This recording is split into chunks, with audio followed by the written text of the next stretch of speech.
Black magic भी सिखा रहे हैं? ब्लैक मैजिक सिखा नहीं रहे, ब्लैक मैजिक के बारे में बता रहे हैं कि ब्लैक मैजिक है क्या, होता क्या है, और अगर किसी के ऊपर ब्लैक मैजिक हो जाए, अगर वो आपके पास आए तो आप क्या करोगे, उसके बारे में जानना। अब उसका तोड़ करना, उसका इलाज करना। अब उसका इलाज चाहे हांडी के ज़रिए हो, चाहे चौकी के ज़रिए हो, चाहे पंछी के ज़रिए हो, या चाहे किलाबंदी के ज़रिए हो, या चाहे हिसार के ज़रिए हो, ये सारे तरीक़ेकार और सारे सब कुछ बताना कि किस काम में क्या क्या सामान इस्तेमाल होता है, वो लेवल 2 है,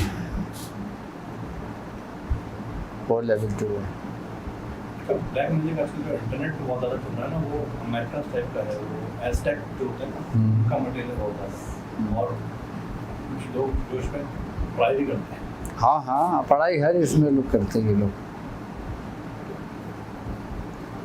ये संजीवनी काली और वो काली अंधी और जो है ये हीरा सिंगी और इस तरह की, और ये क्या हकीकत है? दिल्ली की जेल वगैरह और ये बिल्कुल बिल्कुल, ये असल में जो ना कारोबार है, इसका ताल्लुक़ होता है इल्म सिफलियात से, लेकिन अब सिफलियात करने वाले लोग नहीं रहे, अब सिर्फ असल से नकल बिक रहा है,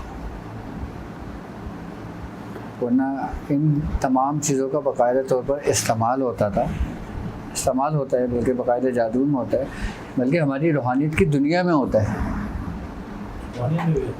बिल्कुल होता है रूहानियत की दुनिया में इस्तेमाल।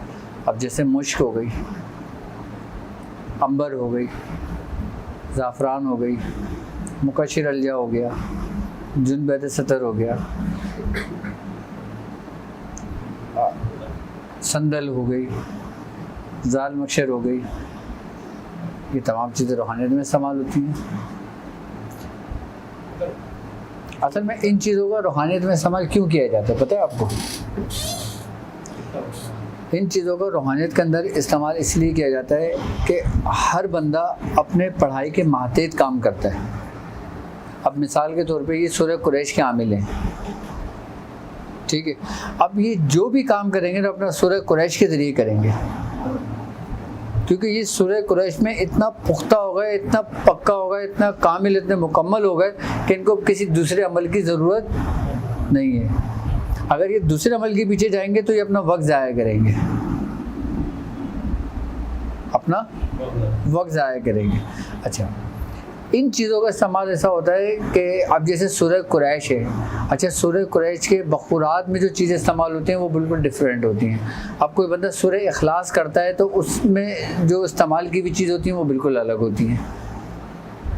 इनका जानना, इनका पता करना, यही तो इल्म है। उस्तादों की ज़रूरत हमें क्यों पड़ती है? इसीलिए वो तुम्हें ये बताता है कि अगर तुम फ़लाँ शख्स की हाज़िरी के लिए कोई अमल करते हो या किसी के जादू के उतार के लिए कोई अमल करते हो, उसमें तुम जिस चीज़ों का इस्तेमाल करते हो ना, उन इस्तेमाल का फ़ायदा ये होता है कि जब आप रात के वक़्त अपनी इब्तिदा पढ़ाई में होते हो, अपनी रियाज़त में होते हो, अपने मामलात में होते हो, जब आप धुनी देते हो ना, तो इसके जो महतेज जो मौकलान होते हैं, इसके महतेज जो नेक जिन्नात होते हैं, इसके मौकलान जो होते हैं उससे मानूस होते हैं। किससे? उसकी खुशबू से। अब जैसे ना खुशबू अपनी तरफ खींचती है, मायल करती है, ये चीज़ें इसीलिए जलाई जाती हैं ताकि जो इनके महते जो मौकलान होते हैं, जो इसकी रूहानियत होती है ना, वो करीब आती है। किसके करीब आती है? जो शख्स ये अमल कर रहा होता है। अब जब ये चीज़ें करीब आती हैं तो नेगेटिविटी की चीज़ें मौजूद होंगी, वो दूर होंगी। अब वो जब जिसके लिए जो काम करेगा, जिसके लिए वो काम करेगा, तो वो काम उसका फ़ौरन होगा। इन चीज़ों का इस्तेमाल इसीलिए किया जाता है। अच्छा, ये पढ़ाई के लिए इस्तेमाल होता है। जब हम अपना चिल्ला कर रहे होते हैं या अपनी ज़कात अदा कर रहे होते हैं या हम किसी की दावत दे रहे होते हैं। अब जब इलाज करेंगे ना तो इसमें सामान बदल जाएगा। सामान कैसे बदलेगा? आप आमिल तो सूरह कुरैश के हो, ठीक है। अब एक शख्स आया है, इसके ऊपर मिसाल के तौर पे भैरव की चौकी लगी हुई है, किसी हिंदू ने लगा दी। अब किसी के ऊपर काली की चौकी लगा दी, किसी के ऊपर हनुमान की चौकी लगा दी। अब आप क्या करोगे? तीनों का इलाज एक उससे करोगे क्या?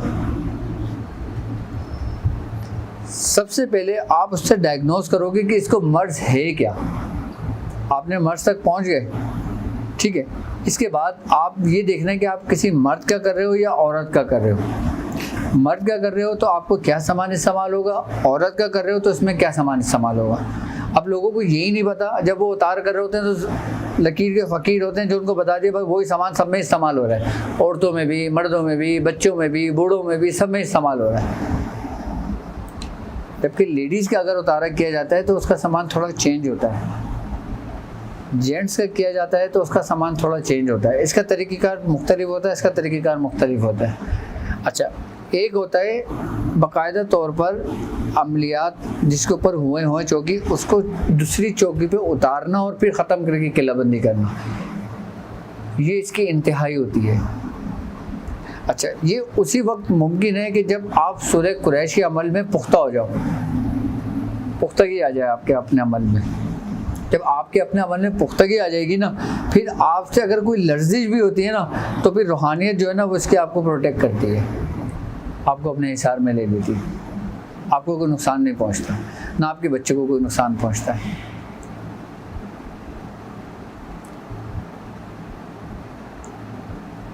हर चीज़ के तरीक़ेकार बिल्कुल अलग अलग होते हैं, लेकिन इसकी जो सबसे जो बेस होती है ना, जो बुनियाद होती है, वो तवज्जो होती है।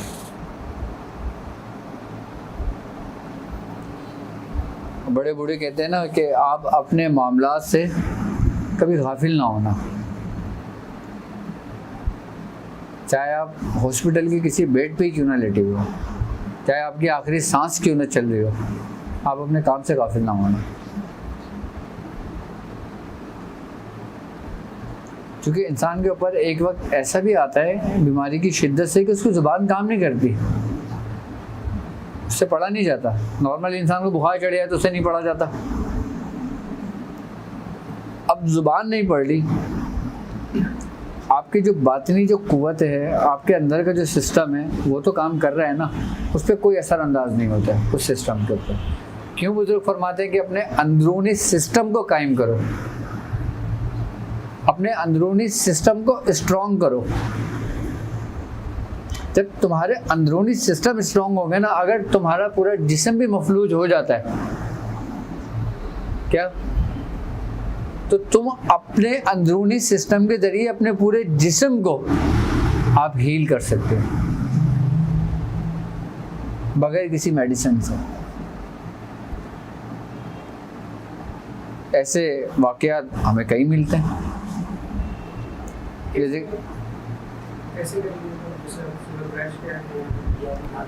देखो अंदरूनी सिस्टम, हाँ सवाल ये पैदा होता है कि हम अंदरूनी सिस्टम को कैसे स्ट्रॉन्ग कर सकते हैं। ठीक है, देखो अगर रूहानियत की बुनियाद देखा जाए, इस रास्ते की बुनियाद देखी जाए, तो वो है अच्छा गुमान। क्या है? अच्छी सोच। हमारी सोच जैसी होगी रूहानियत के रास्ते पर, हमें उस हिसाब से फ़ायदा होगा। अगर हमारी सोच रूहानियत में रास्ते में कदम रखने की ये हुई कि हम लोगों की खिदमत करेंगे, आई बस हमें आपको उस हिसाब से सवाब मिलेगा, आपको उस हिसाब से फैज़ मिलेगा, आपके ऊपर उस हिसाब से आपका दरवाज़ा खुलेगा। आपकी सोच ये होगी कि आपने कुर्ब इलाही के लिए काम करना है, आपके ऊपर वैसी मामलात खुलेंगे, वैसे आपके ऊपर दरवाजे खुलेंगे। अगर आपकी नीयत ये होगी कि आप सिर्फ कमाई करेंगे इससे, तो इंसान फिर रुजत में आ जाता है, चाहे कितनी ही उसको इजाज़त क्यों ना हो। क्यों रुजत में क्यों आ जाएगा फिर वो, जबकि सूरह कुरैश पढ़ने वाले को रुजत तो नहीं होनी चाहिए। वो इस वजह से कि इंसान जैसी नीयत करता है, इंसान जैसी नीयत रखता है, हमारे दिमाग के अंदर जो न्यूरॉन्स होते हैं ना, वो उसी तरीके से अपने कनेक्शन बना रहे होते हैं। उसी तरीके से कनेक्शन बना रहे होते हैं। अच्छा, हमारी जैसी थॉट होती है, अब पॉजिटिव थॉट और नेगेटिव थॉट के अंदर क्या फ़र्क है, मैं आपको समझाता हूँ। अच्छा, हमारा जो दिमाग है ना वो न्यूरॉन्स से मिलकर बनता है, ठीक है। अब न्यूरॉन्स की जो शक्ल होती है ना वो ऐसी होती है,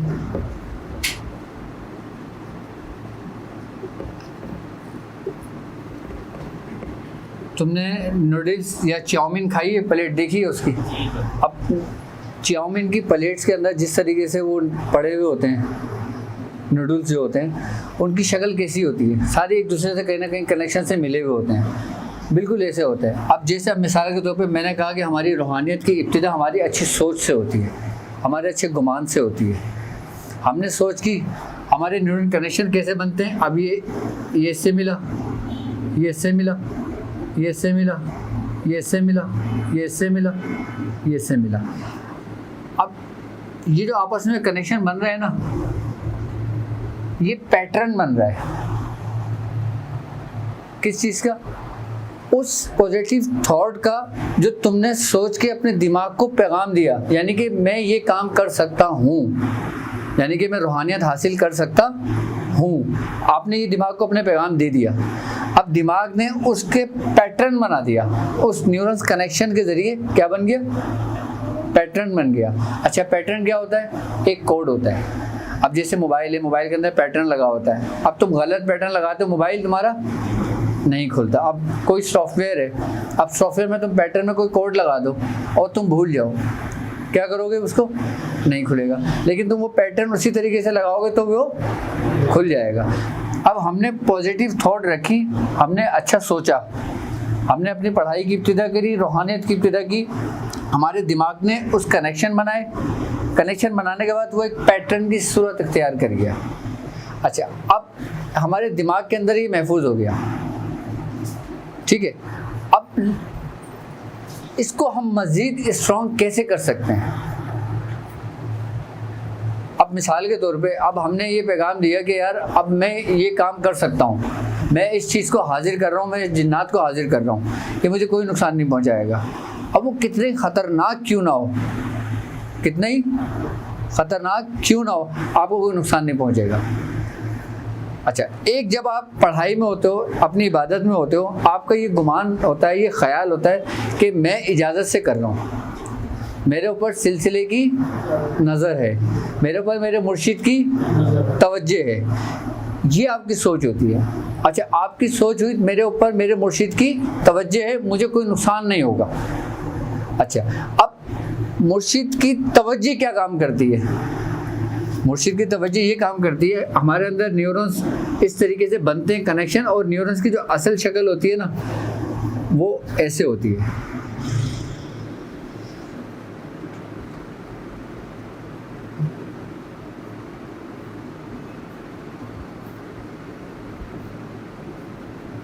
ठीक है, न्यूरॉन्स की शक्ल, कनेक्शन जो मिलते हैं ना, हमारी थॉट आई, इसने ये कनेक्शन बना दिया, ठीक है। हमारी एक दिन की पढ़ाई से हमारा एक कनेक्शन बना। अब हमने दूसरे दिन पढ़ाई करी, दूसरे दिन भी हम इसी सोच से बैठे, तो ये कनेक्शन और मजबूत हुआ, ये पैटर्न बन रहा है तुम्हारा, इसी तरीके से जो पैटर्न बन रहा है, ठीक है। अब तुमने तीसरे दिन पढ़ाई करी, अब तीसरे दिन तुमने पढ़ाई की, दोबारा ये कनेक्शन बना, ठीक है। अब तुमने चौथे दिन पढ़ाई करी, चौथे दिन तुम्हारा ये कनेक्शन बना, पांचवें दिन तुम्हारा ये कनेक्शन बना, ये पैटर्न बन गया, ठीक है। अब ये तुम्हारे दिमाग के अंदर महफूज है।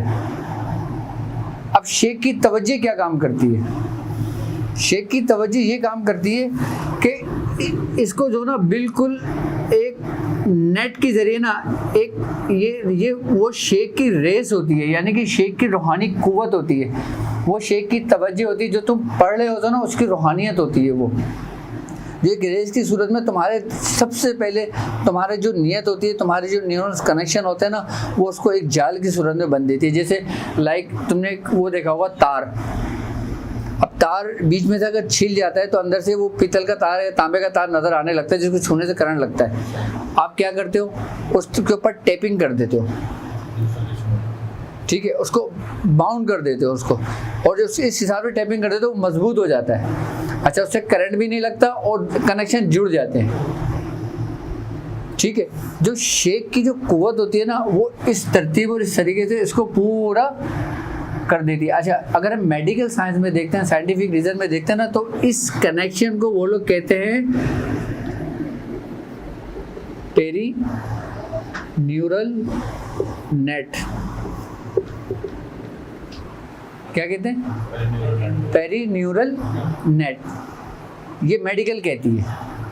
जब कोई कनेक्शन बनता है टूटता है, बनता है टूटता है, ठीक है, लेकिन जब एक काम मुस्तकिल तुम करते रहोगे तो वो टूटेंगे नहीं, फिर वो उसी न्यूरॉन दूसरे न्यूरॉन्स के अंदर कनेक्शन बनाता रहेगा।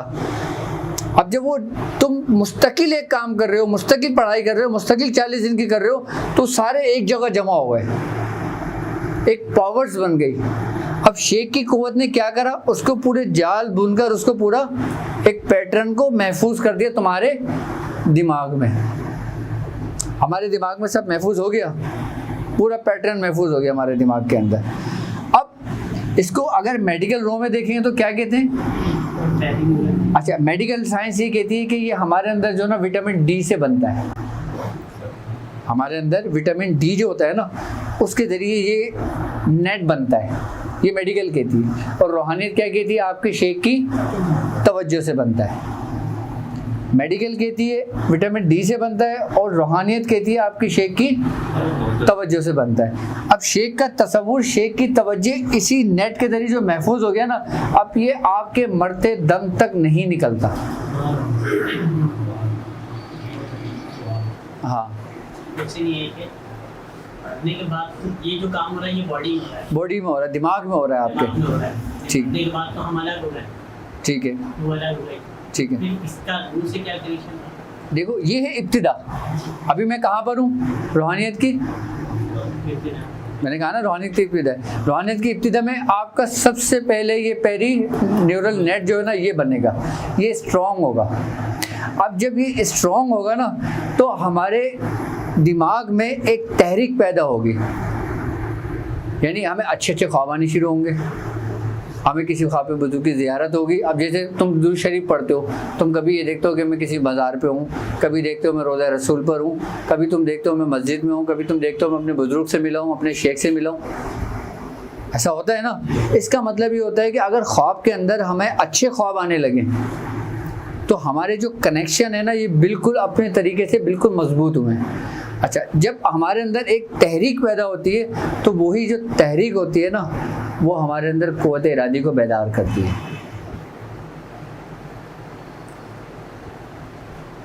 इससे हमारी जो मेमोरी होती है, हमारे जो दिमाग की क़ुव्वत होती है ना, उसका स्टेमिना बढ़ जाता है, उसकी कैपेसिटी बढ़ जाती है। ये बिल्कुल इब्तिदा है, बिल्कुल इब्तिदा, यानी कि ये समझ लो ये नर्सरी है। ये यानी कि एक आम शख्स ने इस रूहानियत की दुनिया में आज कदम रखा, वो बिल्कुल कोरा है, ये उसके लिए सब्जेक्ट है। ठीक है, अब हम ये कुछ नहीं जानते, अब हम लेते हैं बट धड़ पढ़ने शुरू कर देते हैं वजीफे। हम कितने ही कुछ पढ़ लें, जब तक हम उस चीज़ को समझेंगे नहीं, हम उससे रूहानियत को कैसे हासिल कर सकते हैं।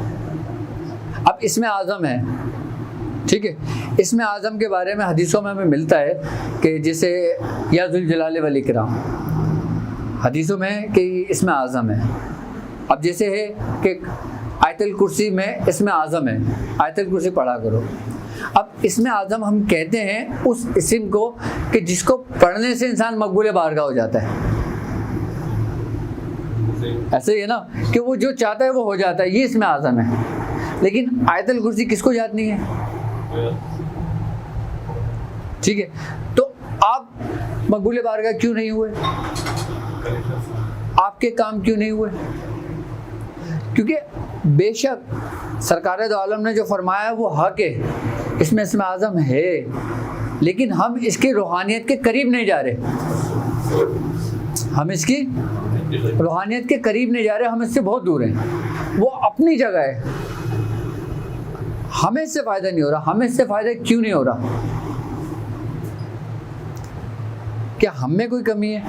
अब हम में तो बहुत सारी कमी है। देखो, एक होता है इसमें आज़म वो कि जो पढ़ा जाता है कि जिसको पढ़ने से इंसान को रूहानियत हासिल होती है, मकबूल बारगाह हो जाता है, वो हर जो कहता है वो हो जाता है। अब जैसे बाबा फरीद मसूद गंजी शकर रहमतुल्लाह अलैह, आप सूरह इखलास पढ़ते थे, आप जिस चीज़ पे दम करके दिया करते थे वो सोने की बन जाती थी। अब जब उनके मुरीद को पता लगा, उनके मुरीद ने भी सूरह इखलास पढ़ी और दम करके दिया, कुछ भी नहीं हुआ। क्यों? क्योंकि एक इसमें आज़म ज़ाहिरी है और एक इसमें आज़म बातिनी है। अब इसकी मिसाल मैं आपको ऐसे दूं कि जैसे आपके पास इसमें आज़म है, यानी कि आपके पास गोलियां हैं और आपके पास पिस्तौल नहीं है, तो गोली आपके काम की है, आप चला ही नहीं सकते, आपके लिए बेकार है। लेकिन है इसमें आज़म, इसमें कोई शक नहीं, लेकिन आपके इस्तेमाल में नहीं आ रही, वो आपके काम है। आपके इस्तेमाल में क्यों नहीं आ रही? क्योंकि आपके पास पिस्टल नहीं है। अब इसकी मिसाल ऐसे जैसे एक तलवार है बंदे के पास, इसमें आज़म है तलवार, ठीक है। अब किसी को दे दें जिसको तलवार चलाना ना आती हो, इसमें आज़म उसके किस काम का? किसी काम का नहीं है। वो या तो खुद को जख्मी करेगा या सामने वालों को जख्मी करेगा। सीखेगा किससे? जो तलवारबाजी जानता हो। अब तलवारबाजी क्या है, पिस्टल क्या है? वो इंसान के अपने बातिनी कनेक्शन, यानी नबी करीम सल्लल्लाहु अलैहि वसल्लम की एक हदीस है, आपने फरमाया कि जो चीज़ तुम अपने लिए पसंद नहीं करते वो अपने भाई के लिए भी ना करो। क्या? जो चीज़ तुम अपने लिए पसंद नहीं करते वो अपने भाई के लिए भी ना करो। आप ये देखो कि सिर्फ आपकी इस बात को अगर इंसान समझ लेना तो पूरे कायनात का राज समझ ले। कैसे? अब मिसाल के तौर पे ये है इंसान,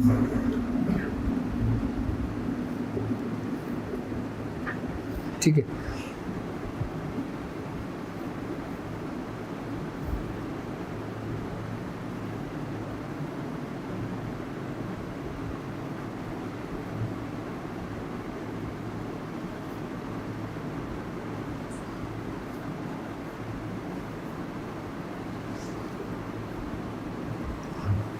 सबसे पहले इंसान में क्या है?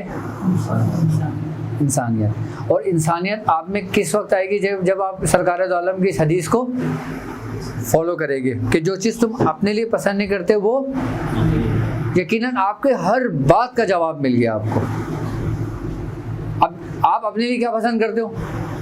जो सबसे बेस्ट है। आप क्या खाना पसंद करते हो? जो आपको बेहतर लगता है, जो आपको अच्छा लगता है। आप क्या पहनना पसंद करते हो? जो आपको बेहतर लगता है। अगर बिल्कुल इसी तरतीब और इसी तरीके से आप अपने भाई के लिए सोचो तो ये है इंसानियत। क्या है?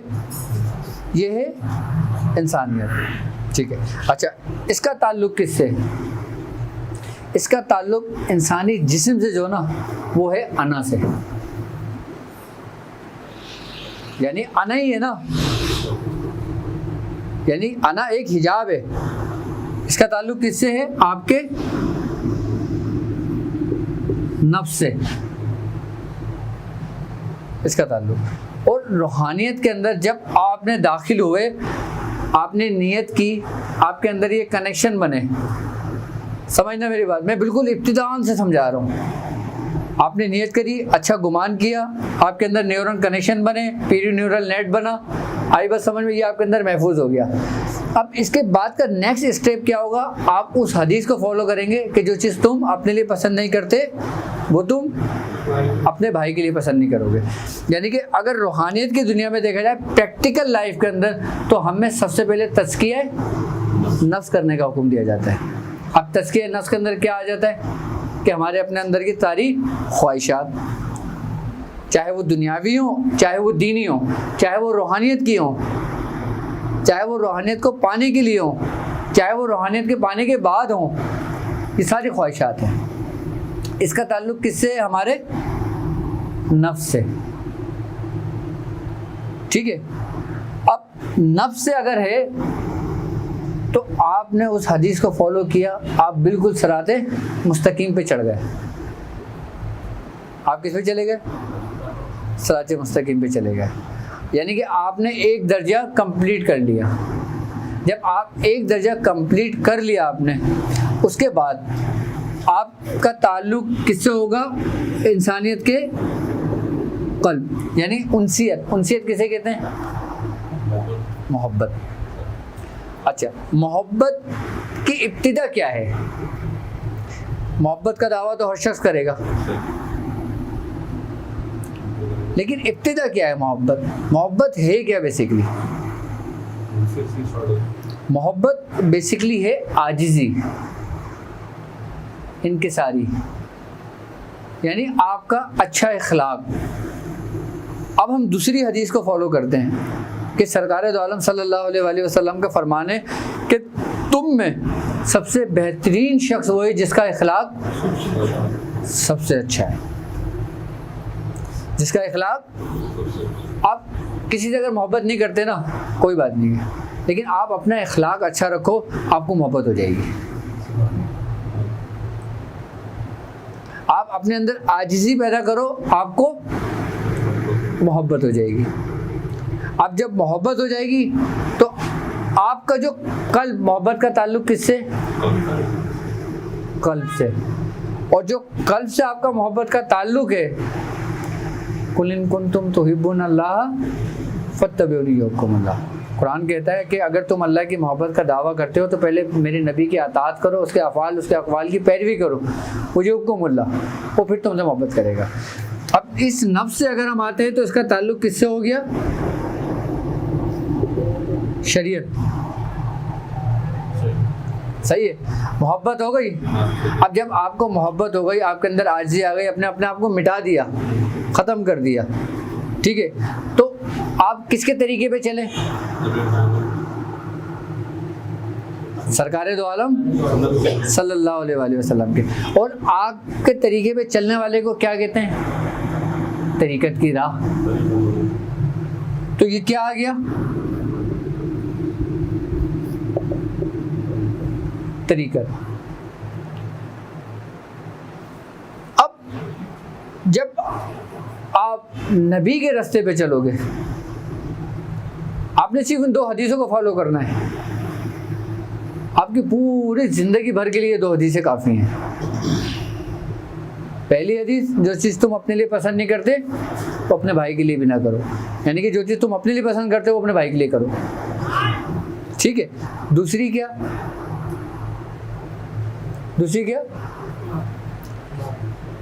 इखलाक, मोहब्बत, उनसियत, यानी कि आजिज़ी, इनकिसारी। और सबसे पहला क्या था? गुमान, यानी आपकी नियत, कि हर अमल का दारोमदार आपकी नियतों पर है। हर अमल का दारोमदार आपकी नियतों पर है। यानी कि आपने रूहानियत का सफ़र का इब्तिदा किया, अल्लाह तबारक ताला ने तुम्हें साहिब इख्तियार कर दिया। तुमने खाली नियत करी, उसने तुम्हें साहिब इख्तियार कर दिया, तुम्हें दे दिया। तुम्हें साहिब इख्तियार क्या किया?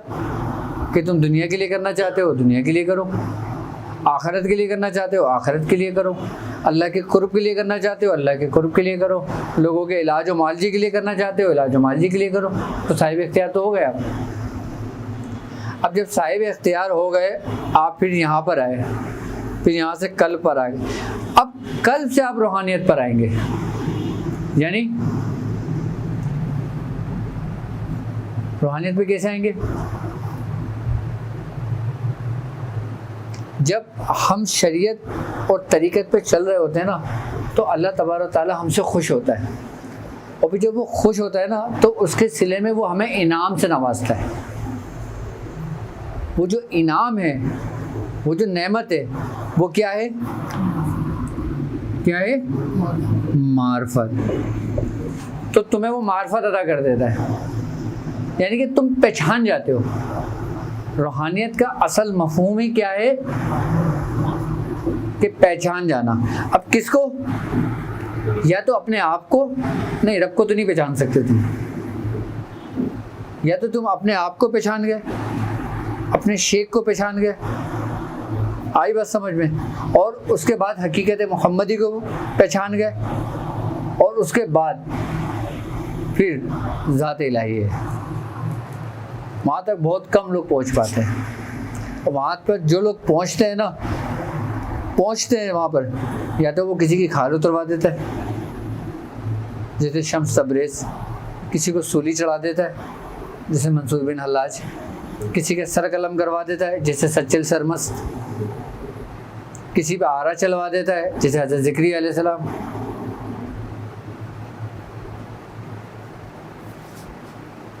क्यों? वो ऐसा क्यों होता है?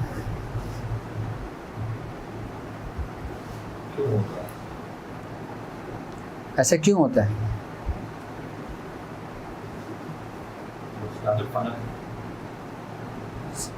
कुल्लु मन अलैहा फ़ान, कि हर एक चीज़ ने फना हो जाना।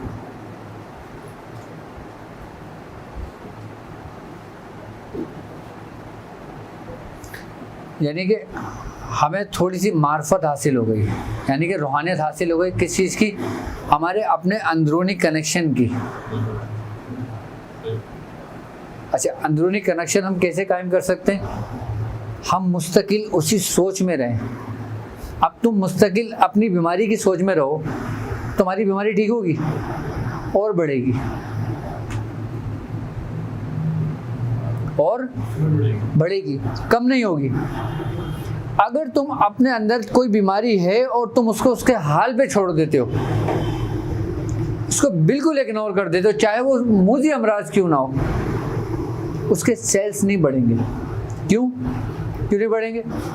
क्योंकि आपने अपने दिमाग को वो पैगाम दे दिया उन कनेक्शनों का जो तमाम सेल्स को हील करते हैं और तमाम सेल्स को सही करते हैं, ख़राब करते हैं, बिगाड़ देते हैं पूरा निज़ाम, या बना देते हैं पूरा। यानी कि आपके अंदर की बीमारी भी आपके अंदर के जो न्यूरॉन्स कनेक्शन होते हैं वो उसको हील करते हैं। ये इसकी इब्तिदान है, बिल्कुल इब्तिदान है इसकी। लेकिन ये बातें हमें बोलने में तो बहुत अच्छी हैं, सुनने में तो बहुत अच्छी हैं, समझने में तो बहुत अच्छी हैं, लेकिन प्रैक्टिकल लाइफ में करने में बहुत फ़र्क है। तसव्वुफ़ की, रूहानियत की, मार्फत की हज़ारों लाखों करोड़ों किताबें मौजूद हैं। उन किताबों से तुम्हें क्या फ़ायदा हुआ? अगर तुम्हें तुम्हारी शेख की सोबत में फ़ायदा नहीं हुआ तो दुनिया में कहीं जगह तुम्हें फ़ायदा नहीं हो सकता। मुस्तकिल आप अपने शेख की सोबत को इख्तियार करते हो तो यही कनेक्शन जो होते हैं ना, यही जो पेरीन्यूरल नेट जो होता है, यही आपका स्ट्रॉन्ग होता है, यही मजबूत होता है। और जब यही मजबूत होता है, क्यों कहते हैं बुजुर्गान दीन कि अच्छों की सोबत में बैठा करो तो अच्छे कहलाओगे। तो तुम्हारी सोच अच्छी होगी, तुम्हारे मामलात अच्छे होंगे। यहाँ तक कि हदीस है कि अगर तुम किसी कौम के मुशाहबत कोई काम करते हो तो तुम उसी कौम के साथ उठाए जाओगे। क्यों कहा आपने? अब एक कौम गुजर गई, उसका कोई ताल्लुक नहीं है, अगर मैं उसको फॉलो करता हूँ, उसके मुशाबहत रखता हूँ, तो मेरे अंदर की जो फीलिंग्स होगी, मेरे अंदर के जो कनेक्शंस होंगे, वो ऑटोमेटिक उन कनेक्शन से मिल जाएंगे। किन से मिल जाएंगे? जो उनके थे। तो मेरे साथ फिर क्या मामला होंगे? जो उनके साथ थे। अगर आप अपने मामला अच्छों की सुपरत करते हो तो आपके जो मामला हैं रूहानी, वो किसके साथ मंसूब होंगे? आपके बुजुर्गों के साथ। रूहानियत का रास्ता इंतहाई आसान और सहल है। क्या है? अगर ये आपकी आदत में शामिल हो जाए। रूहानियत एक आपकी आदत है, आपकी फितरत में अगर शामिल हो जाए तो आपके लिए आसान है। लेकिन आप इसको करना चाहें तो ये बहुत मुश्किल है।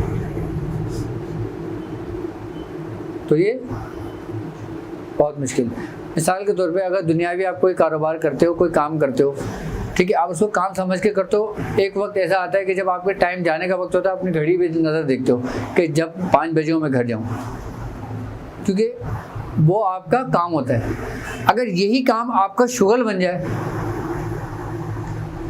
आपकी आदत बन जाए, आपकी फितरत बन जाए, तो क्या होगा? हर वक्त आप उसमें मगन रहोगे। रूहानियत बेदार हो गई, रूहानियत पैदा हो गई, ठीक है। अब हम ये कायम मकाम कैसे होगी?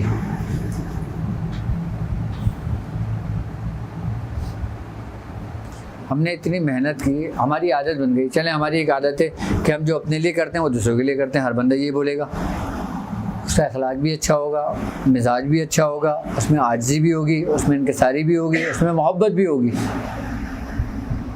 उसमें मोहब्बत भी होगी। अब जब वो रूहानियत के मकाम पर आता है तो क्या उसमें रूहानियत होगी? एक बंदा जिक्र और अस्कार करता है और एक बंदा कुछ भी नहीं करता, लेकिन वो इन हदीसों पे अमल कर रहा है। उसने ये नियत की हुई, ना तो वो चिल्ला करता है, ना वो रियाजत करता है, ना वो कोई पढ़ाइयाँ करता है। इसकी रूहानियत में और उसकी रूहानियत में कुछ फ़र्क होगा? बेहतर हो अमल कर रहा हूं। भाई बेहतर क्या होगा? जो अमल कर रहे अब जो जिक्र कर रहा है वो अमल नहीं कर रहा, हैं, तवज्जो से कर रहा है, दोनों अपनी तवज्जो से कर रहे हैं।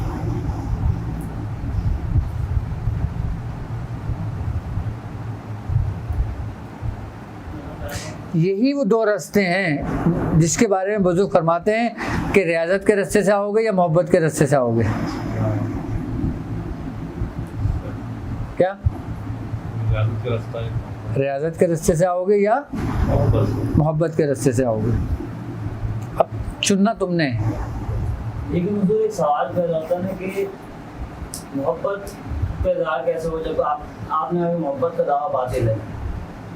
मोहब्बत का इजहार इंसान अपनी आजिज़ी, इनकिसारी और इखलास से करता है। अब जैसे हज़रत सैयदना शेख अब्दुल कादिर जिलानी रहमतुल्लाह अलैह, आपके 2 मुरीद आपके खादिमीन थे। एक का काम था कि लोगों की चप्पलें से एक जगह करना और एक का काम था किचन संभालना। अच्छा, उनको 40 साल हो गए थे ये खिदमत करते हुए। एक वक्त उनके दिमाग में एक बात आई, ना वो चिल्ला करते थे, ना वो रियाजत करते थे, ना वो इबादत करते थे। खैर, उनके दिमाग में एक बात आई, यार हमें इतना अरसा गुजर गया, हमने क्या देखा, लोग यहाँ पर आते हैं, लंगर खाते हैं, कुछ तारीफ़ करके चले जाते हैं, कुछ बोलते हैं नमक कम है, कुछ कहते हैं मिर्चें कम है, कुछ कहते हैं गोश्त कम है, और हमने तो यही देखा है यहाँ पर। तो दूसरा बोलता है, यार चल, अगर अब कोई आएगा ना मुसाफिर तो हम उसके साथ सफ़र करेंगे। अच्छा, इत्तेफाक की बात है, उसी रात में 2 कुतुबुल अख्ताब आपकी बारगाह में हाजिर होने के लिए आए, तो आपने इनको रोक लिया। आपके खादिमीन में कुतुबुल अख्ताब कौन? जो रूहानियत को तकसीम कर रहा है। अच्छा, जब वो गए अंदर, मुलाकात होकर बाहर आई, तो उन 2 खादिमों ने कहा कि हुजूर हमें भी अपने साथ ले चलें। तो इन्होंने कहा, तुम हमारे साथ रह लोगे? हम भूखे रहते हैं। उन्होंने कहा, हाँ रह लेंगे। हम सोते नहीं हैं? हाँ बर्दाश्त करेंगे। उन्होंने कहा, चलो फिर। साथ चल दिए। तो जब सफ़र हुआ, 24 घंटे गुजरे, भूख लगी। अब उन्होंने कहा, हुजूर भूख लग रही है। तो उन बुजुर्ग ने कहा, अच्छा। उन्होंने मुसल्ला बिछाया, 2 रकात नमाज नफिल पढ़ी और दुआ करी। वो गैब से खाना आ गया, एक थाल खाने का उतर गया। अब चारों ने खाया, तब खा चुके तो ये 2 खादिम थे, इन्होंने कहा, भाई अब खाना खा लिया, अब थोड़ा सा आराम कर लें, थक गए। उन्होंने कहा, भाई हम आराम नहीं करते, हमें आगे का सफ़र करना है, अगर तुम्हें यहीं ठहरना है तो ठहर जाओ। कहा नहीं हम नहीं ठहरते, हम साथ चलेंगे, तुम्हारे साथ चले गए। अब जब 24 घंटे गुजरे फिर भूख लगी। अब जब भूख लगी तो दूसरे ने क्या करा, मुसल्ला बिछाया, 2 रकात नमाज नफिल पढ़ी, उसने दुआ की, वो एक थाल आ गया, फिर खाया, फिर आगे की तरफ चल दिए। अब फिर 24 घंटे गुजरे, उसके बाद फिर उन दोनों जो कुतुबुल अक्ताब थे उन्होंने कहा कि आज तुम्हारी बारी है। क्या? उन्होंने कहा भाई हज़रत मुझे तो कुछ भी नहीं आता, मैंने तो सारी ज़िंदगी वहाँ पे जूती सीधी करी चप्पलों की। कहा हमें नहीं पता, तुमने दुआ करना है, खाना आ गया तो खाएंगे वरना चल लेंगे, आज तुम्हारी बारी है आज। अब मरता क्या ना करता। अब उसने क्या करा, मुसल्ला बिछाया, खड़ा हुआ, 2 रकात नमाज पढ़ी, उसने दुआ के लिए हाथ उठा दिए। अब जब दुआ के लिए हाथ उठाए तो 2 थाल आए, यानी कि उनके एक थाल आ रहा था, इनके 2 थाल आए। अब वो जो कुतुबुल अक्ताब थे वो बड़ी हैरत में रहे, कहने लगे यार तुम झूठ बोलते हो कि मुझे कुछ नहीं आता। कहा हुजूर मुझे कुछ नहीं आता, मैं तो जिसका खादिम था ना, मैंने तो उसके वसीले से मांगा था।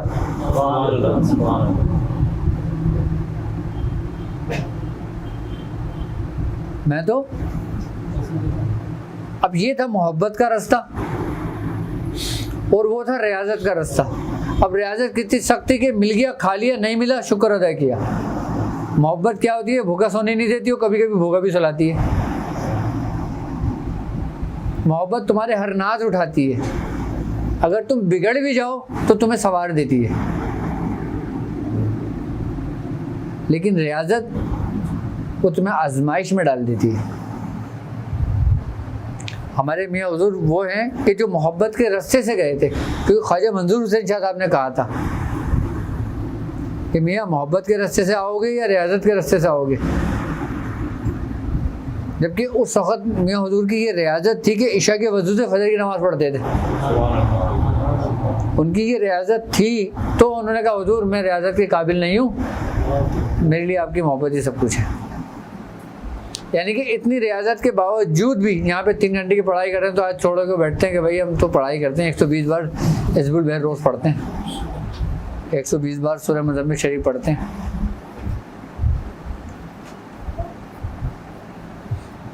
और अगर रोज़ा रख लेते तो मस्जिद में नमाज़ पढ़ने चले जाते हैं तो अपने आप को फ़ख्र हो रहा होता है, देखो यार हमारा रोज़ा बाकी किसी का भी नहीं है। ऐसी एक हिकायत है कि एक शख्स मस्जिद में गया और उसने मौलवी साहब को बोला कि मौलवी साहब मैं कल से तुम्हारी मस्जिद में नहीं आऊँगा। क्या? कल से मैं तुम्हारी मस्जिद में नहीं आऊँगा। उन्होंने कहा भाई क्यों नहीं आएगा तो? मैंने कहा देखो मैं आता तो हूँ, यहाँ पे सब मोबाइलों में लगे होते हैं, कोई मोबाइल में मैसेज पढ़ रहा है, कोई मोबाइल देख रहा है, कोई मोबाइल पे बात कर रहा है। ये मस्जिद है, अल्लाह का घर है या लोगों के लिए? ये आप समझाते नहीं हो, मना नहीं करते इनको? अच्छा, उन्होंने कहा अच्छा एक काम करो, तुम भले ना आना लेकिन एक काम कर लो। उसने कहा बोलो। वो उसने मिट्टी का प्याला पानी में फुल भरा और उसके हाथ में दे दिया। उसने कहा पूरी मस्जिद का गश्त करो। उसने प्याला लिया, उसने कहा पानी नहीं गिरना चाहिए वरना मस्जिद से मैं धक्के देके निकालूंगा फिर अगर गिर गया तो। उसने कहा नहीं गिरेगा। और उसने पूरा प्याला मस्जिद के पूरे चारों तरफ पूरी मस्जिद घूमी और प्याला उसके हाथ में दे दिया। अब इमाम साहब ने उससे कहा कि हज़रत ये बताएं कि उस कमरे में कितने लोग बैठे हुए थे? उन्होंने कहा मुझे क्या मालूम, मैं तो खाली प्याले पे नज़र थी मेरी। तो कहा था तू अपने रब पे नज़र क्यों नहीं रखता? इसी तरह अपने उसके मखलूक पे क्यों उसके नकाइस के ऊपर रखता है? जबकि कुरान तुझे अपने रब इबादत करने का हुक्म दे रहा है, ये नहीं कह रहा कि तू दूसरों के कामों को देख के कौन क्या कर रहा है। वो उसका जाती बेटर है ना अपना, लेकिन तुम्हारा काम क्या है? लेकिन हम क्या काम करते हैं? सिलसिले में भी बहुत ज़्यादा है ये, खानकाहों में तो बहुत ही ज़्यादा है ये, और हर दौर में रहा है ये कि एक दूसरे की काट करना या टांगे खींचना या वो करना, या उसकी बुराई सामने पेश करना।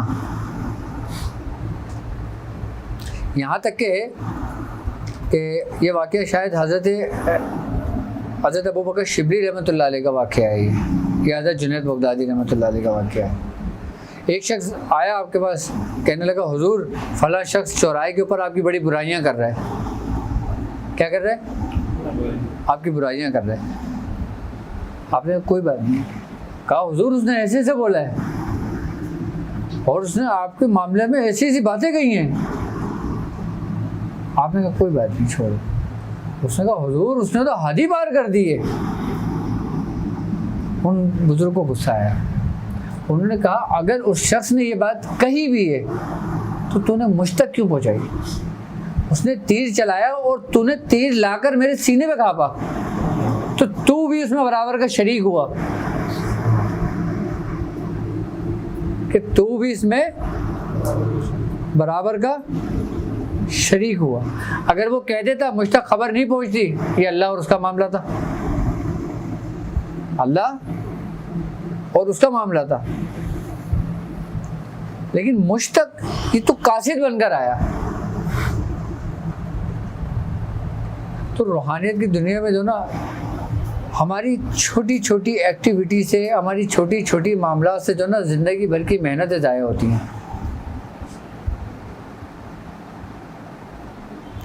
अब हम रात भर इबादत करें, दिन भर लोगों के ऐब तलाश करें, तो आपके रात भर इबादत करने का फ़ायदा होगा? कोई फ़ायदा नहीं होगा, चाहे आप कितने ही रियासत के मालिक क्यों ना हो। इब्तिदान में मुरीद के लिए ये चीज़ ज़हर कातिल है। मैं अपने तमाम शागिर्दों को, अपने तमाम मुरीदों को ये ताकीद करता हूँ कि कोई भी अपने किसी भी पीर भाई पर, अपने किसी भी भाई पर, अपनी किसी भी उस पर कोई नज़र ना रखे कि कौन अच्छा अमल कर रहा है, कौन बुरा अमल कर रहा है। ये तुम्हारा काम नहीं है। तुम ऐसे हो जाओ गोया तुम अंधे हो, गूंगे हो, बेरे हो, तो तुम कामयाब होगे, वरना तुम कामयाब भी नहीं होगे। तुम अपना भी वक्त ज़ाया करोगे और अपने उस्ताद का भी वक्त ज़ाया करोगे।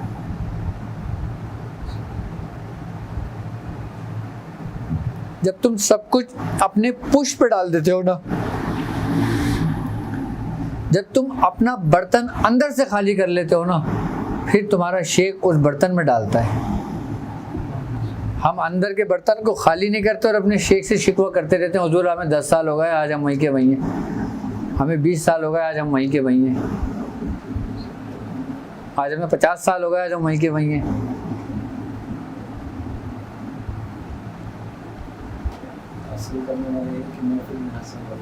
हासिल करने वाले बड़े बुजुर्ग फरमाते हैं कि शेख की सोबत ना, शेख की महफिल ऐसे है कि जैसे बुजुर्गान ने फरमाते हैं कि अगर हमल ठहरना हो ना तो एक सोबत में हमल ठहर जाता है। अगर हमल ठहरना हो एक सोबत में हमल ठहर जाता है, नहीं तो हज़ारों सोबत आपकी बेकार होती हैं। यानी कि आपको आपके शेख से अगर मिलना होगा ना तो शेख की एक सोबत में आपको मिल जाएगा, नहीं तो आप हज़ारों सोबतें ले लो, आप जहाँ से चले थे वहीं खड़े हो गए। अगर इन बातों पर अमल नहीं करा, आप देखो ना, आप सिर्फ इस चीज़ पे अमल कर लो कि जो तुम अपने लिए पसंद नहीं करते वो, यार हर बुरी आदत आपके अंदर से ख़त्म हो जाएगी, हर बुरी आदत ख़त्म हो जाएगी, चापलूसी ख़त्म हो जाएगी और बद गोयाई जो है वो ख़त्म हो जाएगी, बद ज़ुबानी ख़त्म हो जाएगी, इधर की उधर, उधर की इधर, ये लगाना ख़त्म हो जाएगी, हर चीज़ ख़त्म हो जाएगी आपके अंदर से, अगर आपने सिर्फ इस बात पे अमल कर लिया।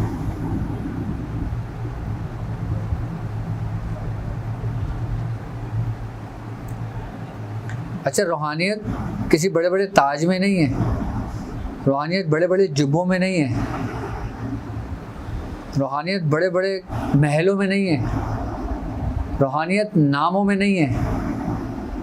रूहानियत अगर है तो वो आपके किरदार में है। आपके अंदर है।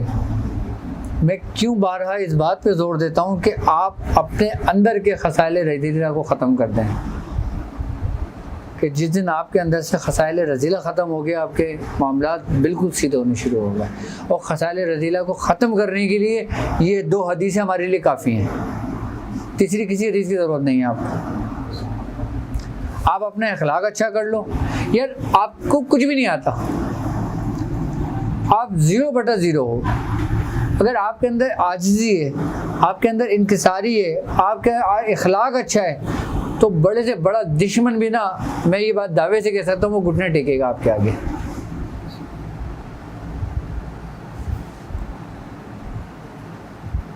दीन अगर फैला है ना, तो इन पर अमल करने से फैला है, तबलीग करने से नहीं फैला। तबलीग तो हज़रत आदम अलैहिस्सलाम से शुरू हुई थी। अमल करके किसने दिखाया? सरकार दो आलम सल्लल्लाहु अलैहि वसल्लम की ज़ात अक़दस ने, जो 63 साल में आधी दुनिया मुसलमान हो गई थी। वरना हज़रत नूह अलैहिस्सलाम की उम्र 900 बरस गुजरी है, और कितने ईमान लाए? 100। 900 भी पूरे नहीं थे, यानी कि 100 साल में 100 तो होते। हज़रत मूसा अलैहिस्सलाम की उम्र 125 बरस, लोग ईमान कितने लाए? हज़रत ईसा अलैहिस्सलाम, कितने लोग ईमान लाए? और आपकी उम्र मुबारक 63 बरस, और आधी दुनिया मुसलमान हो चुकी थी। ये भी आपका मौजज़ा है। और जो सहाबा कराम आपके सोहबत याफ्ता थे, वो इन हदीसों को फॉलो करते थे, वो उन नशिस्तों को फॉलो करते थे। उन्होंने गिराएं अपने ऐसे बांधी हुई थी कि सरकार दो आलम ने फरमाया कि अगर किसी ने आज के दिन मेरी कोई सुन्नत को भी तर्क किया, वो हम में से नहीं है। उस दौर की बात बता रहा हूँ जब आप हयात थे, जब तमाम सहाबी रसूल थे। और फिर आपने उसी वक्त में एक बात फरमाई कि मेरी उम्मत में एक वक्त ऐसा भी आएगा कि जो शख्स मेरी एक सुन्नत को ज़िंदा करेगा, वो मेरे साथ जन्नत में ऐसे होगा। यानी कि एक वक्त क्या था और एक वक्त क्या है।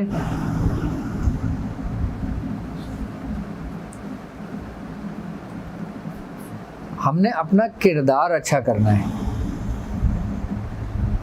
हमने रूहानियत की तरफ टूट के नहीं पड़ना, हमने उसको अंधों की तरह नहीं ढूंढना, क्योंकि हमारे बुजुर्ग ढूंढ चुके हैं ना।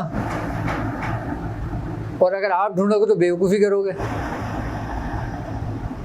भाई आपको कोरंगी का रास्ता पता है, आप तलाश कर चुके हो कोरंगी, आप ये रहते हैं सरजानी में। अब इनको मैं अगर बोलूँगा कि तुम कोरंगी जाओ, ये क्या करेंगे? सफ़र शुरू करेंगे, कितना घूमते फिरते रहेंगे हर जगह जगह जगह जगह। और कभी किसी से पूछ रहे हैं, कभी किसी ने बोला इधर से चले आओ, यूँ मुड़ जाना, ऐसे चले आओ, यूँ मुड़ जाना। इनको हो सकता है 5 घंटे लग जाएं, 8 घंटे लग जाएं, कि तुम्हारी हर अमल का दारो मदार तुम्हारी इन्ना मालू बिल नियत, कि हर अमल का दारो मदार आपकी नियतों पर। यहाँ से आपकी ज़िंदगी की इब्तिदा होती है, ज़ाहिरी भी और बातिनी भी। अब आप अपनी ज़िंदगी को ले लें और इस हदीस को ले लें खाली। इसकी कितनी अहमियत है कि जब आप मगरिब की नमाज़ पढ़ने गए थे, अभी आप अपने मगरिब की नमाज़ पढ़ी है, आपने नियत मगरिब की करी थी या इशा की करी थी? मगरिब की करी थी, आपकी नमाज कबूल हुई। अब आप इशा की नियत करते, मगरिब की नमाज में सब कुछ वही पढ़ते, सारे कलमात वही पढ़ते, सुजूद रुकू हर चीज़ करते, आपकी नमाज कबूल होती? क्यों?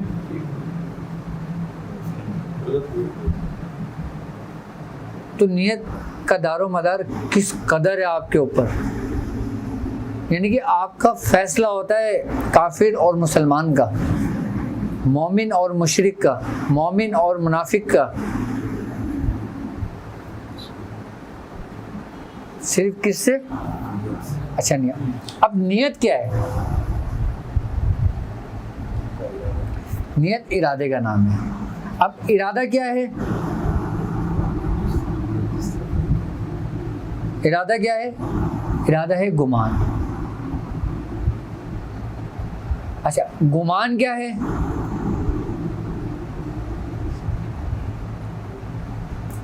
यानी कि इरादा आपका गुमान, और गुमान तुम्हारा रब है।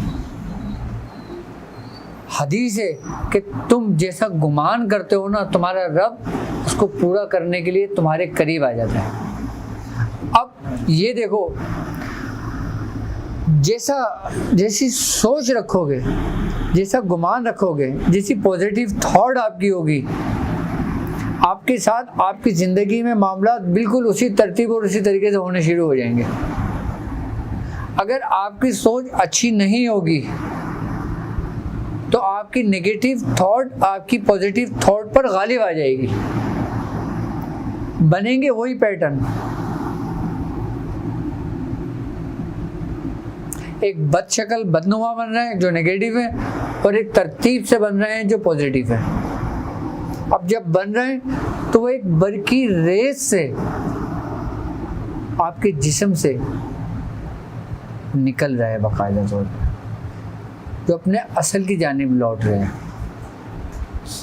नेगेटिव थॉट आपके नफ्स को जिंदा करती है, पॉजिटिव थॉट आपकी रूह को बेदार करती है।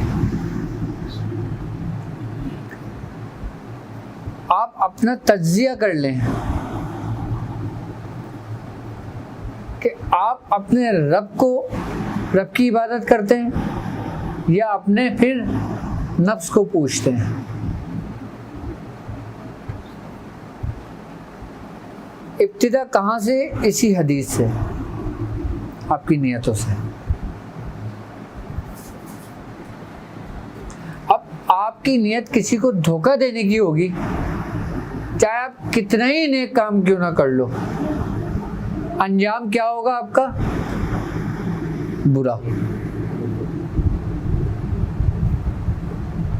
क्यों? क्योंकि आपके दिमाग के अंदर उसी जैसे कनेक्शन बन चुके हैं। उन्हीं दिमाग ने आपके तमाम जिस्मानी आज़ा को वो पैगाम मुंतकिल कर दिया।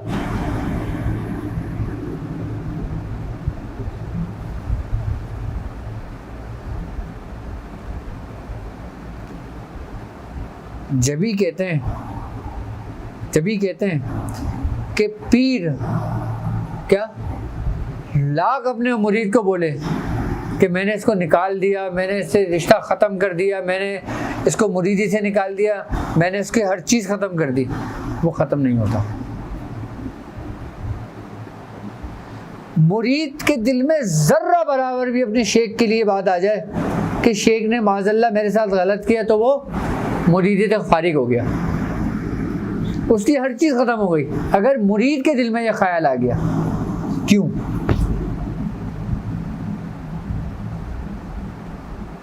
Negative connection.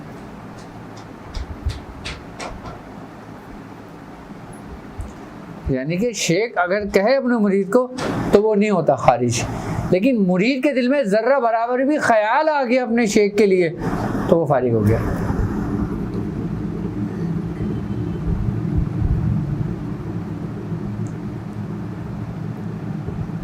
यानी कि बात कहाँ चली गई थी? आपकी नियत पर। कहते हैं कि अपने शेख के मामलात में, अपने शेख की हयात पर, अपनी शेख की ज़ात पर ज़र्रा बराबर भी शक ना करना। कितने बराबर भी? एक राई के ज़र्रा बराबर भी फिर शक ना करना। रूहानियत तो रूहानियत, ईमान से खारिज हो जाता है बंदा।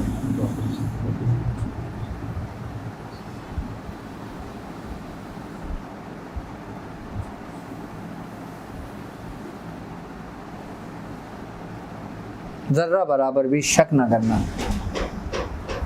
यानी कि बोलना एक अलग बात है, अपना इजहार करना एक अलग बात है, वो तो हो ही गया। लेकिन अगर एक ख्याल भी आ जाए, एक शक भी आ जाए कि यार पता नहीं ऐसा हो या नहीं हो ऐसा, तो भी वो फारिग तहसील हो गया।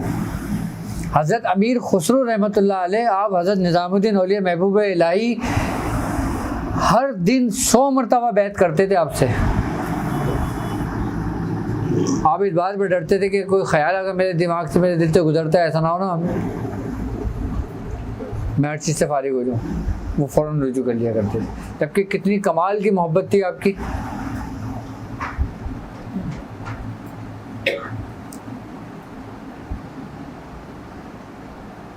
क्या मकाम और मर्तबा था आपका।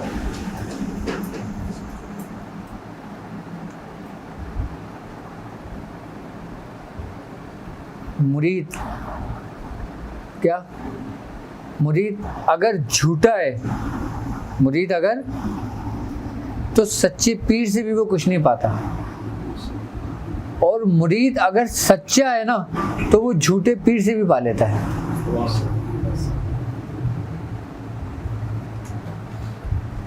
मुरीद अगर सच्चा है तो वो झूठे पीर से भी पा लेता है।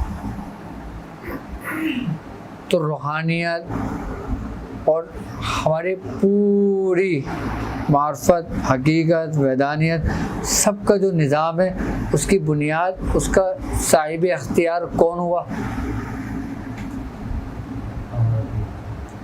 आप खुद। यानी कि जब आपने नियत करी ना, जो मैंने समझाया था वीडियो के शुरू में, जिस दिन आपने नियत करी उस दिन आप साहिब अख्तियार हो गए। साहिब दिल नहीं हुए भी, साहिब रूहानियत नहीं हुए भी, साहिब कल्ब नहीं हुए भी, आप साहिब नज़र नहीं हुए भी।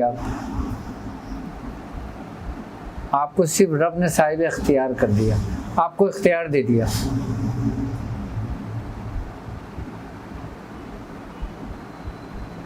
कि तुम्हें तलवार की तमन्ना थी इसमें आज़म की, तुम्हें इसमें आज़म उसने देकर साहिब अख्तियार कर दिया।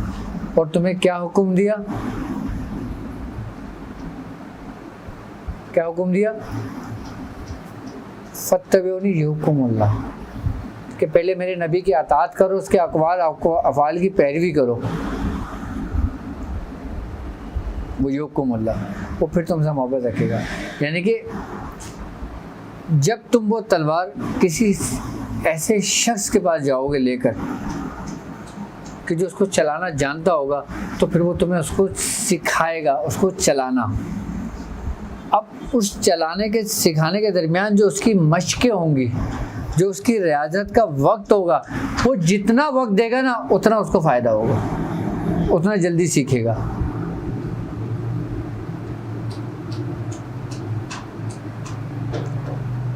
यहाँ पे हम सिर्फ अपना ताल्लुक़ कायम करते हैं सिर्फ इतनी देर के लिए कि जितनी देर में सूरह कुरैश 1111 बार हो जाए। सही है ना? उसके बाद फिर अपने कामों में लग जाते हैं।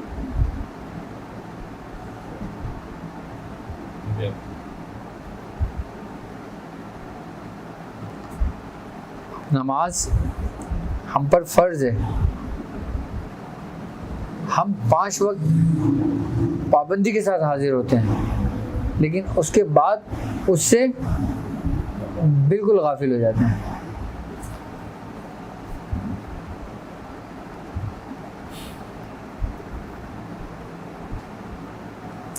अगर आप इन 2 हदीसों पर अमल कर लेते हो तो आपका चलना फिरना, उठना बैठना, हर चीज़ इबादत में शामिल हो जाता है। जब आप साहिब अख्तियार हो जाते हो, उसके बाद आप साहिब कल्ब हो जाते हो। साहिब कल्ब होने से मुराद आपकी मोहब्बत अपनी इंतहा को पहुंच जाती है। साहिब कल्ब होने से मुराद ये होता है कि आपकी मोहब्बत आपको इसकी इंतहा को पहुंचा दे। और उसकी इंतहा क्या है? मोहब्बत की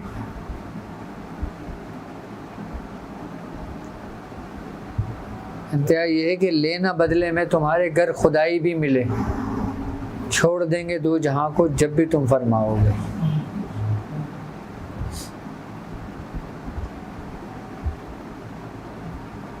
हो तमन्ना और क्या, जाने तमन्ना आप हैं। क्या करूं मैं लेकर दुनिया, मेरी दुनिया आप हैं। और जब उसको हर जगह वही वो नजर आ रहा होता है, हर चेहरे में उसी का चेहरा नजर आता है उसको। अच्छा, मोहब्बत की इंतहा पता है क्या होती है? एक तो इंतहा ये है कि इंसान जिससे मोहब्बत करता है वो उसको नजर आता है हर जगह, ठीक है, यानी कि हर चेहरे में उसी का चेहरा है। एक तो ये है, और एक इंतहा ये है कि हर चेहरे को सिर्फ उसमें उसी का चेहरा नजर आ रहा होता है जिसके मोहब्बत में वो गर्क होता है।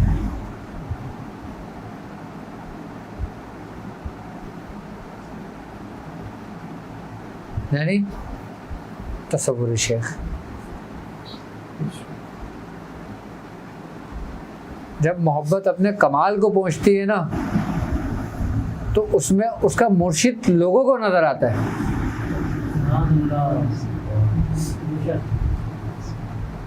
उसमें उसी का मुर्शिद उसी के चेहरे में नजर आने लगता है, तो ये मोहब्बत की इंतहा होती है।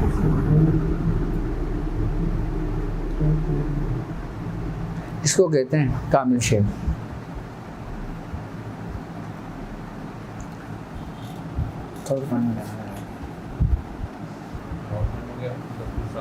ठीक है।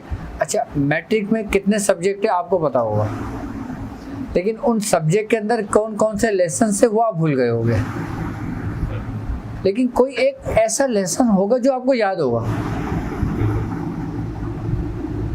क्यों? वो सही से समझ में आया था, ये उसको दिमाग ने बिल्कुल अपने अंदर बसा लिया था, उसके पैटर्न को बिल्कुल लॉक कर दिया था। वो यही पेरीन्यूरल जो नेट था उसने उसको महफूज कर दिया था।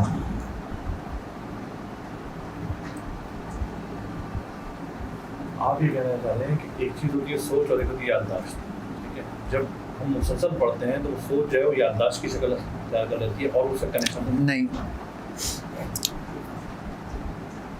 याददाश्त के बारे में तो वो बेचारा खूब कहते कहते चला गया कि याद माजी अज़ाब यारब, छीन ले मुझसे हाफजा मेरा।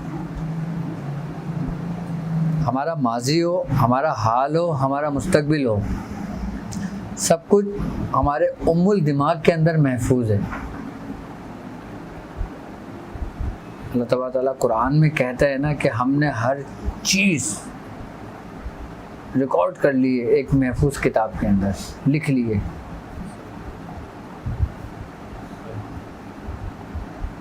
क़यामत के दिन तुम्हारी आंखें बोलेंगी, तुम्हारे हाथ को ज़ुबान मिलेगी, तुम्हारे पैरों को ज़ुबान मिलेगी, तुम्हारे बालों को ज़ुबान मिलेगी, तुम्हारी हर चीज़ को ज़ुबान, हर चीज़ बोलेगी अपने रब से।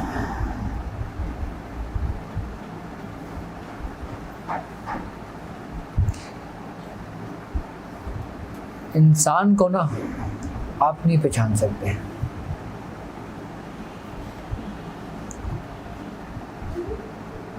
क्यों? क्योंकि अगर आपने खाली इंसान को पहचान लिया तो आपने रब को पहचान लिया।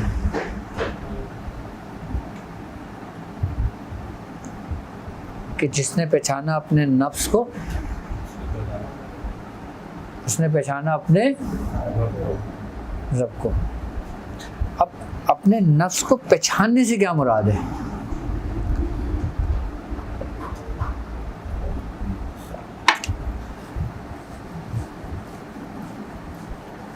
नफ्स यानी हमारी जान, जो कुछ हमारे अंदर मौजूद है, उसको पहचान कौन करवाएगा आपसे? जो पहले पहचान कर चुका होगा वही करवाएगा ना। आप खुद पहचान लोगे अपने नफ्स को? जिंदगी भर नहीं पहचान सकते।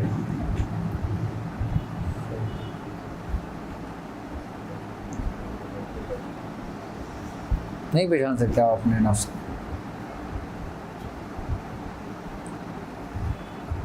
सिंपल एक ही लफ्ज़ हमारी ज़ुबान पे आता है, अगर नफ्स का नाम आए तो ये ख्वाहिशात को कहते हैं।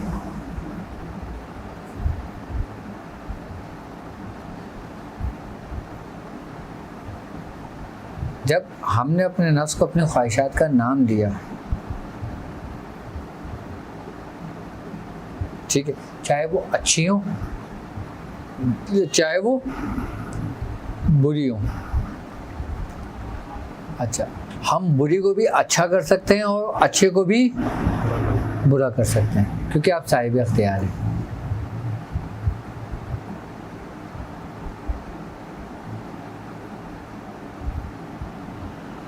और जो इस रास्ते में बग़ैर उस्ताद के सफ़र किया, बग़ैर शेख के सफ़र किया, वो गुमराह हो गया। क्या हो गया? गुमराह।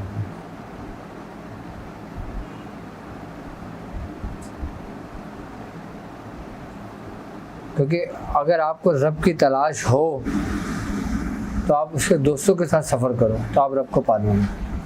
अगर आप उसकी तलाश तन्हा करोगे तो तुम्हें सबसे पहले जो ना शैतान ही रास्ते पे मिलेगा, जो ये दावा करेगा कि मैं अल्लाह का पहला दोस्त हूँ, और वो आपको इतनी दलाइल देगा कि आप कायल हो जाओगे उसके।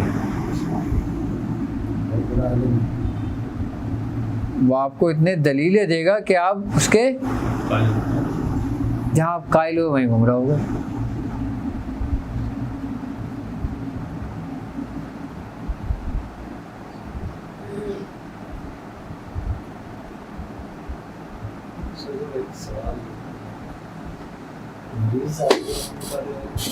जिन्नात के मामला, मिसाल के तौर पर एक बंदे पर एक औरत पर एक से ज़्यादा जिन्नात होते हैं, वो कैसे पहचानेंगे? और ये कि इस पर खुद से मुसल्लत में या अमल की तरफ से मुसल्लत में? देखो, इब्तिदान के अंदर तो हमें पता नहीं लगता, ठीक है। इब्तिदान में तो बेहतर तरीक़ेकार ये होता है कि आप शेड नाप लें, जो मैंने तरीक़ेकार समझाया, धागा नाप लें, जो मैंने तरीक़ेकार समझाया, पानी के जरिए कर लें, जो तरीक़ेकार समझाया, ठीक है।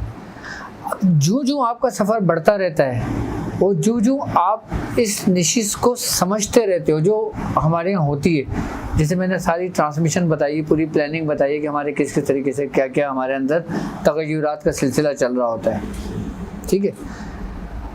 एक वक्त ऐसा आता है कि आप बैठते हो, अगर कोई मरीज़ आता है, आपने सिर्फ उस पर तवज्जो की, क्या आपने सिर्फ उस मरीज़ पे तवज्जो की, आपकी ज़ुबान बोलने लगती है।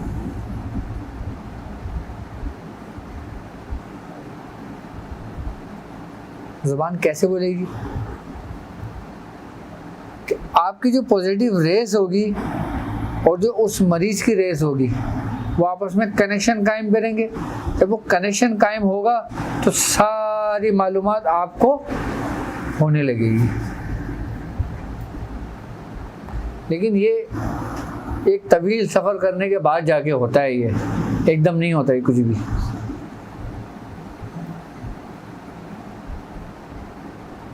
लेकिन इब्तिदान क्या होता है कि इंसान तसव्वुर में उसके बारे में पूरा मालूमात लेता है, उसके दिल में या तो वसवसा आ जाता है, या फिर इल्हाम हो जाता है, या फिर एक ख्याल हो जाता है पक्का।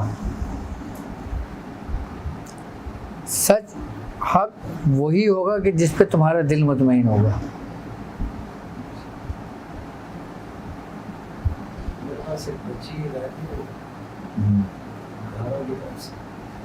शादी में बच्ची का जिन्नात के मामला तो वो बच्ची है ना, उनके उस पर ना सूरज जी करने शुरू, दूसरी बच्ची वो पहले वाली तो बेहोश थी, दूसरी भी बेहोश हो गई। उसको यानी कि जैसे मुझे उन्होंने बुलाया में गया, और जैसे मैं दम कर रहा हूँ बिल्कुल मैं लेटी हुई, हाथ बिल्कुल ऊपर, आँखें बंद और आवाज़ें।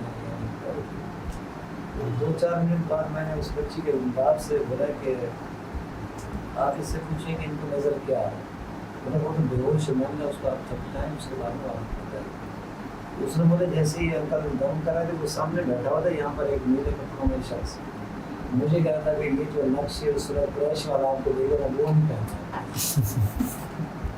ये नक्श देखे ना वो नहीं पहनना, वरना जो है ना आपको नुकसान देगा। फिर मैंने वही नक्श यानी दूसरी साइड पर नक्शे 15 यानी कि अरे सूरह कुरैश तो इन तमाम शयातीन और जिन्नातों की मौत है। उसके बाद हमें 5 मिनट में हो गया। हाँ, अभी इसके आप तजर्बात खुद देखना आगे चलकर, आगे चलकर आप खुद देखना। अच्छा, मैंने आपको इसकी बेस बता दी है, अब मेहनत करना आपका काम है। अगर मैं ना भी हूं ना तो ये आपको कभी तन्हा नहीं छोड़ेगी, आपकी पूरी रहनुमाई करेगी आपकी। बस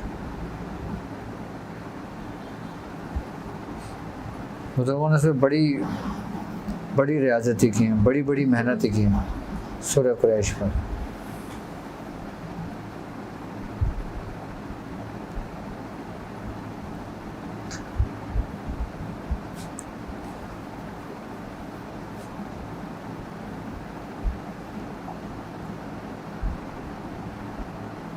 और जो लोग एक ही कश्ती के सवार होते हैं,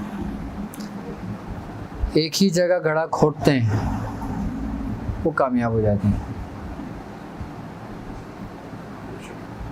जो जगह घड़े खोदते हैं ना लोग, वो कभी भी कामयाब नहीं होते, मेहनत बहुत कर रहे होते हैं वो। अब एक जगह इतना घड़ा खोदो कि पानी तो निकलेगा ना। अब पानी निकलने वाला होता है, आप हिम्मत हार जाते हो, अब दूसरी का घड़ा खोदने शुरू कर देते हो।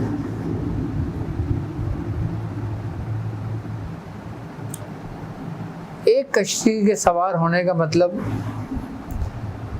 कि आपने अगर एक का दामन पकड़ लिया, एक का हाथ थाम लिया, तो दुनिया इधर से उधर हो जाए, तुमने नहीं हिलना अपनी जगह से, चाहे कुछ भी फेल हो उसका।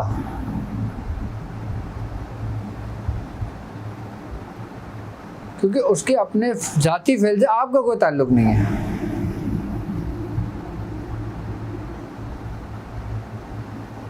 यहाँ तक कि मौलाना रूम रहमतुल्लाह अलैह फरमाते हैं कि अगर तुझसे तेरा शेख ये कहे कि तू इस जानमाज को शराब से डिबो और झाड़ और उस पर खड़ा हो जा, तो तू उस पर खड़ा हो जा।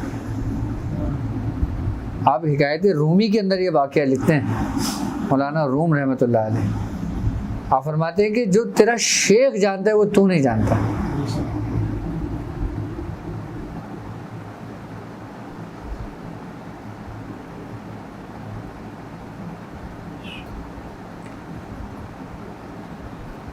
हमारे दादा मियाँ ख्वाजा मुजफ्फर हुसैन शाह साहब, आपका जब वक्त करीब आया, हजारों की तादाद में आपके मुरीदीन थे, और ऐसे मुरीदीन थे, ऐसे खुलफा थे कि जिनकी रियासतें 60-60 साल 40-40 साल से साथ थी। शायद ख्वाजा मुजफ्फर हुसैन शाह साहब का वाक़या है, उनके चचे पीर का वाक़या है, ये मदारिया शतारिया ख़ानदान के। अब जब उनका वक्त आया तो उन्होंने कहा यार मैं अपना सज्जादगी का ऐलान मैं किसको करूँगा, अपना जानशी में किसको बनाऊँगा। यहाँ तो सारे कमाल पाए गए लोग हैं, अगर मैं इसको अपने जानशी का ऐलान करता हूँ तो ये है, अब मैं इनको करता हूँ तो ये है, इनको करता हूँ तो ये है, क्या करें। आप ही परेशान।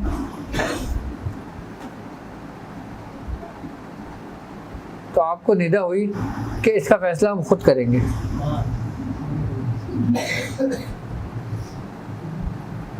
आप अपने मुरीदों में गए, आपने कहा कि जाओ भाई कोई नाई को पकड़ के लाओ, उसको बोला गंजा कर दो हमें, उसने गंजा कर दिया। आपने बोला यार ये मुझे उसे भी सब साफ कर दो ये, तो लोगों ने कहा क्या हो गया आपको, फरमाया हाँ यार बहुत डिस्टर्ब करती है। क्या?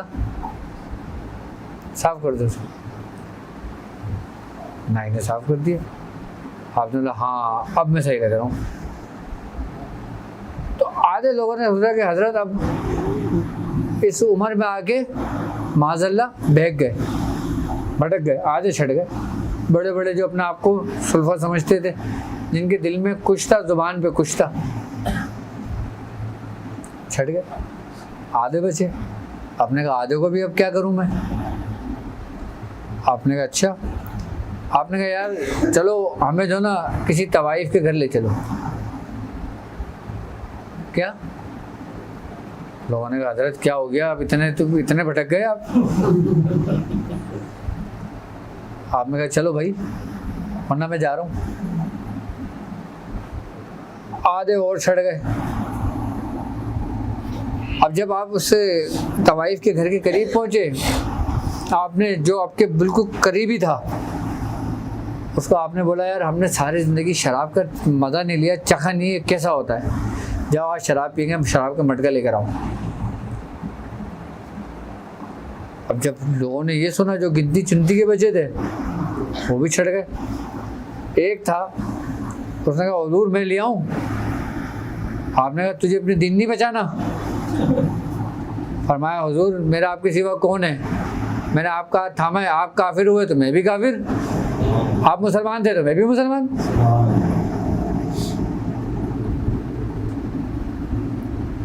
तो उन बुजुर्ग ने क्या कहा, अच्छा नहीं तो पहले लेकर आ जा। और आजमाया उसको, वो लेकर आए। अब लाने के बाद उस मुरीद ने लाके रख दिया। आप अंदर हुजरे में चले गए, उस तवाइफ के कमरे में चले गए, मटका लेके। अब जब बाहर निकले आप तो वो मुरीद बैठा हुआ था। आपने कहा तू गया नहीं? कहा हुजूर मैं भी अब आप ही के जैसा हूँ, मैंने भी आपके जिम्मे अपना हाथ दिया तो सब कुछ मेरा आप ही हो, मैंने अब कहाँ जाना है। आपने आपका हाथ पकड़ा, अंदर लेके गए, उसको बख्शा। आई बात समझ में? उसको बख्शने के बाद उसको सब कुछ अता किया और वहीं उसी तवाइफ के घर में आपका विसाल हो गया। अब जब विसाल हुआ, जब मटका देखा तो शराब की जगह दूध था। और जब आपकी तदफीन हो रही थी, जब आपका नमाज जनाजा पढ़ा तो आपकी दाढ़ी भी थी, आपकी मूछें भी थी, आपके बाल भी थे, जुल्फ भी थी आपकी। और यहाँ तक बुजुर्गान दिन फरमाते हैं कि जब जब आपको जनाजे के लिए लेके जा रहा था तो परिंदों ने बाकायदा तौर पे परों से अपना साया बना लिया था। तो लोगों ने कहा जब इतना कुछ हमने अपने आंखों से देख लिया, वो जो तवाइफ का घर था वो तवाइफ का है, उसको ढूंढो। अब जब उसके पास गए, उसको ढूंढा, उससे पूछा उस रात क्या हुआ तेरे साथ? उस तवाइफ ने कहा तुम लोग कौन हो, कहाँ से आए हो? मैं किसी को नहीं जानती। कहा उस शब क्या हुआ था तेरे साथ? कह मुझे कुछ याद नहीं है।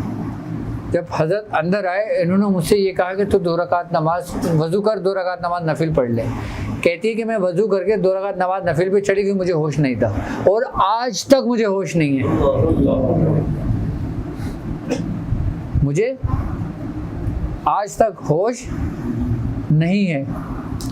उसी वक्त हिंदुस्तान का शहर मेवात था, वहाँ पे कहर पड़ गया, बारिश नहीं हो रही थी।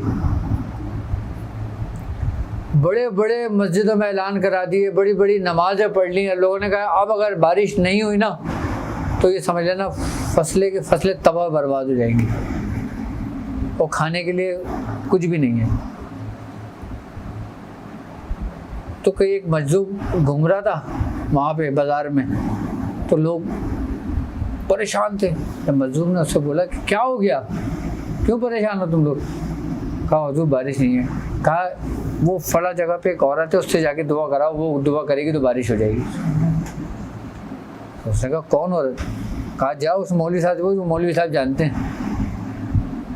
वो मौलवी साहब के गए, मौलवी साहब को बोला मौलवी साहब दुआ करो। मौलवी साहब ने बोला भाई कितनी दुआएं कर ली हमने।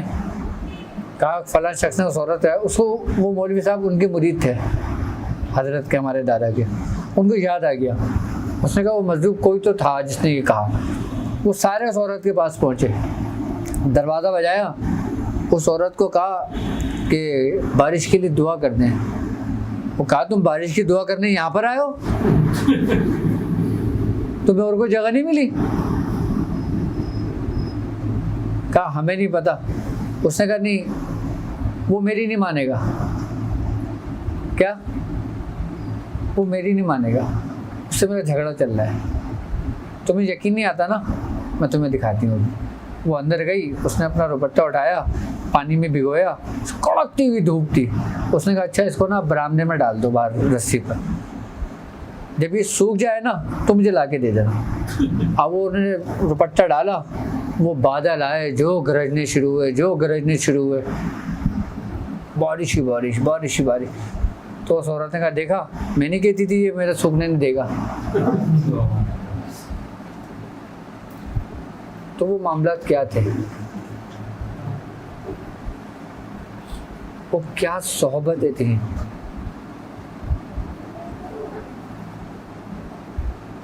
वो क्या नियतें थी, वो कौन लोग थे तो इसी सरजमीन के ना।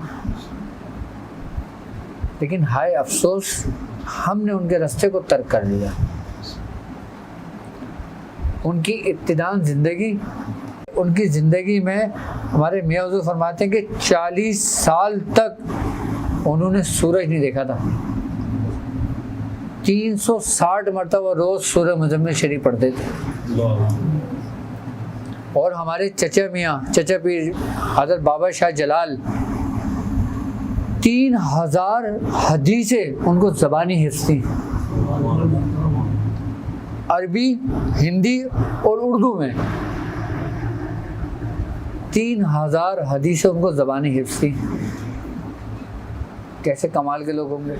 लेकिन इब्तिदान सबकी रियाजत में गुजरी है। उनका इब्तिदान वक्त बड़ा कठिन, मुश्किल, सख्त गुजरा है, लेकिन उनको सिला फिर वैसे ही मिला। लेकिन उन्होंने जो ना किसी दुनियावी मकासद के लिए नहीं करा था, उन्होंने अपने रब के लिए किया था सब कुछ।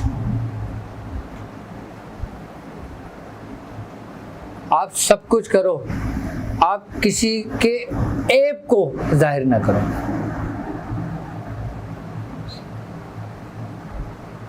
क्योंकि रूहानियत जिस घर से चली है, उस घर में सबसे पहले जो कमली सरकार दो आलम ने अता करी थी वो हज़रत अली करमल्लाहु वजह को दी थी। और क्या था, वाक़या पढ़ा है ना कि जब शब मेराज को आप गए थे, जब अल्लाह रब्बुल इज़्ज़त ने आपको कमली अता की थी और अल्लाह रब्बुल इज़्ज़त ने कहा था कि तुम अपने चारों यारों से सवाल करना, जो उसका जवाब दे उसको अता कर देना। अल्लाह रब्बुल इज़्ज़त खुद भी कह सकता था हुज़ूर आपकी महबूब, आपकी मर्ज़ी, आप जिसको चाहे अता करना। आपने हज़रत अबू बकर सिद्दीक़ रज़ियल्लाहु ताला अन्हु से पूछा, ए अबू बकर अगर मैं तुम्हें कमली अता करूँ तुम क्या करोगे? आपने फरमाया कि मैं सदिक़ से काम लूँगा, सच्चाई से काम लूँगा। आपने यही सवाल हज़रत उमर फ़ारूक रज़ियल्लाहु ताला अन्हु से किया कि ए उमर अगर मैं तुम्हें ये कमली अता कर दूँ तो तुम क्या करोगे? आपने क्या फरमाया कि मैं हुज़ूर अदल व इंसाफ से काम लूँगा, अदल व इंसाफ का निज़ाम पूरी दुनिया में कायम कर दूँगा। यही सवाल हज़रत उस्मान गनी रज़ियल्लाहु ताला अन्हु से किया। आपने फरमाया कि मैं गनी हो जाऊँगा, यानी कि अल्लाह की राह में सब कुछ सर्व कर दूँगा, लोगों की इतनी खिदमत करूँगा। तो फिर आपने यही सवाल मौलाए कायनात से कहा, आपने क्या जवाब दिया कि मैं लोगों के ऐब को छुपाऊँगा। तो आपने वो आप ही को अता कर दिया। अब रूहानियत चली कहाँ से कि तुम किसके ऐब को छुपाओ? अब मैंने इसमें क्या समझाया था कि जो चीज़ तुम अपने लिए पसंद नहीं करते, आ गई वही बात। किसी के ऐप को जाहिर करना और किसी के ऐप को छुपाना, ये ज़र्फ की बात होती है। और इब्तिदान में मुरीदों के लिए ये ज़रूरी होता है कि वो अंधे गूंगे और बहरे हो जाएं, क्योंकि इब्तिदान के अंदर वो ऐप लोगों पे जाहिर करने लगे दूसरे लोगों के, तो वो कभी भी इस रास्ते में कामयाब नहीं हो सकते।